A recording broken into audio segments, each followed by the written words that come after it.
સરહદી કચ્છ જિલ્લામાં શિક્ષણનું સ્તર કથળી રહ્યું છે। તેના પાછળનું કારણ છે જિલ્લામાં સૌથી વધારે શિક્ષકોની ઘટ। જિલ્લામાં પહેલાથી જ શિક્ષકોની ઘટ સતાવી રહી છે। તેવામાં હવે જિલ્લા ફેરબદલીના કેમ્પ યોજાયા બાદ કેટલીક શાળાઓ શિક્ષક વગરની થઈ જાય તેવી સ્થિતિનું નિર્માણ પામ્યું છે। રાજ્યમાં સૌથી વધારે શિક્ષકોની ઘટ કચ્છ જિલ્લામાં જોવા મળી રહી છે। જિલ્લાની પ્રાથમિક શાળામાં 2965 જેટલા શિક્ષકોની ઘટ હતી। તેવામાં હવે 1364 શિક્ષકોના જિલ્લા ફેરબદલીના ઓર્ડર થયા છે, જેના જિલ્લામાં 1000 થી વધુ શિક્ષકોની ઘટ સર્જાશે। અંતરિયાળ અને છેવાડાના ગામડામાં શિક્ષકની લાંબા સમયથી ઘટ છે, જેના કારણે શિક્ષણ વ્યવસ્થા કથળી રહી છે। કચ્છ ટાટ ગ્રુપ દ્વારા છેલ્લા ઘણા સમયથી સ્થાનિક શિક્ષકોની ભરતી માટે લડત ચલાવી રહ્યું છે।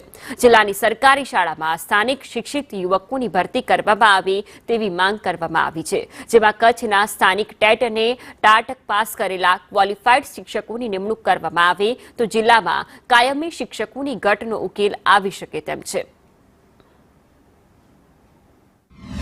ટાટ ગ્રુપ જે બનેલું છે, જે 10 તાલુકામાં બહોળા પ્રમાણમાં એના જે સભ્યો જે છે, જે ટેટ અને ટાટ પાસ કરેલા ક્વોલિફાઈડ ઉમેદવારો છે, તો એ જ્યારે ગાંધીનગર કક્ષા સુધી છેલ્લા 4 વર્ષ દરમિયાન એમણે રજૂઆતો કરી છે।